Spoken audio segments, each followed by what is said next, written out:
अस्सलाम students, how are you? I hope you will be fine. आज हम 10th class का लेक्चर नंबर 5 को डिस्कस करेंगे। इसमें हम केमिकल इक्विलिब्रियम स्टेट को देखेंगे, उसकी डेफिनेशन देखेंगे। फिर हम स्टैटिक इक्विलिब्रियम और डायनेमिक इक्विलिब्रियम को डिस्कस करेंगे।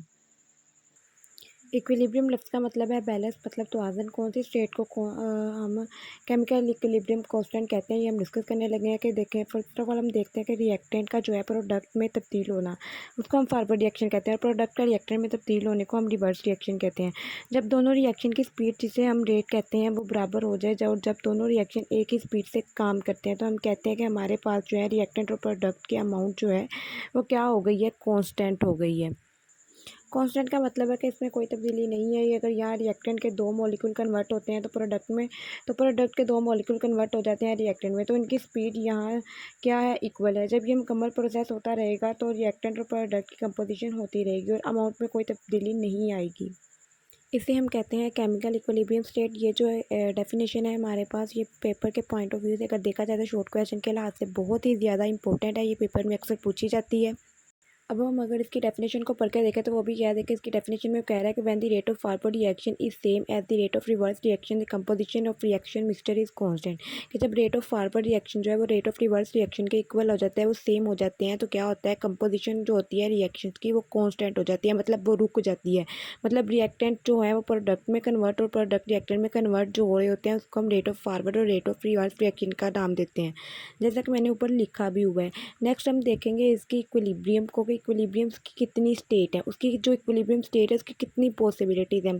तो स्टूडेंट, मैं आपको ये बात बताती चलूँ कि ये बहुत ही ज़्यादा जो है वो इंपॉर्टेंट एमसीक्यूज़ है, और ये पेपर में अक्सर पूछा भी जाता है कि इक्विलिब्रियम स्टेट में कितनी पॉसिबिलिटीज़ पाई जाती हैं। तो मैं आपको बता दूँ कि इक्विलिब्रियम स्टेट पर दो पॉसिबिलिटीज़ होती हैं। पहली जो पॉसिबिलिटी है वो है स्टैटिक इक्विलिब्रियम। हम स्टैटिक इक्विलिब्रियम में जब देखते हैं तो स्टैटिक इक्विलिब्रियम में क्या देखेंगे कि देखिए, जब हम स्टैटिक इक्विलिब्रियम का नाम देखते हैं सबसे पहले स्टैटिक का मतलब है रुक जाना।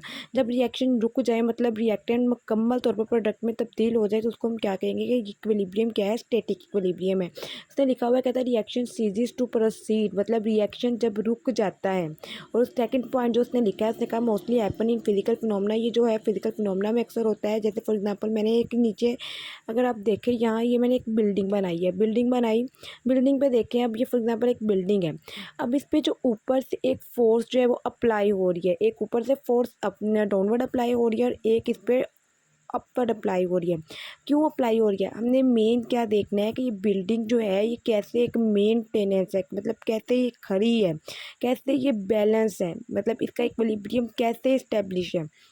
तो देखिए, एक हमारे पास जो है फोर्स है वो अप्लाई हो रही है बाय मास ऑफ बिल्डिंग, एक जो है डाउनवर्ड मूव कर रही है वो है force apply by mass of building, और एक जो है वो अर्थ से जो ज़मीन की ग्रेविटेशनल फोर्स है वो अप्लाई हो रही है। तो जो ज़मीन से ग्रेविटेशनल फोर्स अप्लाई हो रही है वो अपवर्ड अप्लाई की जाती है, और दोनों फोर्सेस क्या हैं, ये इक्वल हैं, मतलब ये क्या है, इक्विलिब्रियम पे है। अगर रेस्ट देखिए फॉर एग्जांपल, जब ये दोनों फोर्सेस इक्वल होंगी तो ये क्या होगी, इक्विलिब्रियम पे आकर ये रेस्ट पर आ गई, मतलब इक्विलिब्रियम स्टेट में आ गई तो ये रेस्ट में आ गई, तो रिएक्शन क्या होगा, रुक जाएगा। और बिल्डिंग जो है वो रेस्ट पोजीशन पर है। अब बिल्डिंग जो है वो बैलेंस खड़ी है, वो किस पोजीशन पे है, वो रेस्ट पोजीशन पर है।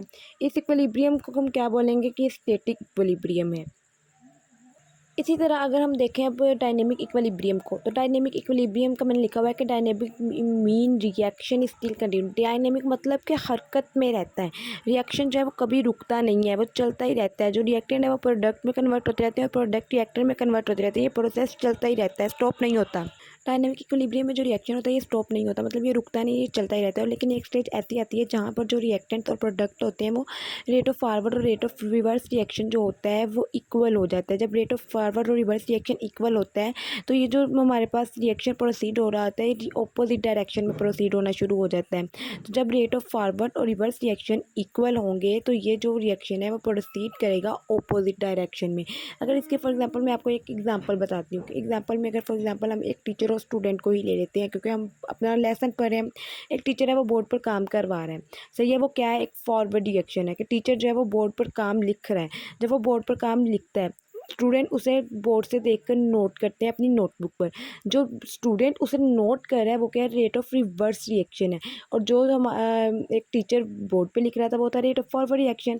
अब टीचर लिखता जा रहा है, स्टूडेंट नोट करता जा रहा है। रेट ऑफ फॉरवर्ड रिएक्शन जो है वो रेट ऑफ रिवर्स रिएक्शन दोनों काम कर रहे हैं, मतलब रिएक्टेंट प्रोडक्ट में और प्रोडक्ट रिएक्टेंट में कन्वर्ट हो रहे हैं। टीचर क्या है, एक रिएक्टेंट का काम कर रहा है, मतलब कन्वर्ट कर रहा है प्रोडक्ट्स में, तो स्टूडेंट्स हैं वो प्रोडक्ट को कन्वर्ट कर रहे हैं रिएक्टेंट में, मतलब वो काम करवा रहा है स्टूडेंट जो है वो काम करते जा रहे हैं। क्या है हमारे पास, रिएक्टेंट प्रोडक्ट में और प्रोडक्ट रिएक्टेंट में कन्वर्ट होते जा रहे हैं, मतलब प्रोसेस रुक नहीं रहा। इसको हम कहेंगे कि कौन सी इक्विलिब्रियम स्टेट है, ये डायनेमिक इक्विलिब्रियम स्टेट है। आई होप तो कि आपको लेक्चर की अच्छे से समझ आ गई होगी। अगर आपको लेक्चर की अच्छे से समझ आ गई है तो इसको लाइक, कमेंट और शेयर करना मत भूलिएगा, और आप चैनल को सब्सक्राइब करना भी मत भूलिएगा। अगर आप ऐसी वीडियो दोबारा देखना चाहते हैं तो बेल आइकन पर क्लिक करना भी मत भूलिएगा। तो अगले लेक्चर में मिलते हैं, तब तक के लिए अल्लाह हाफिज़।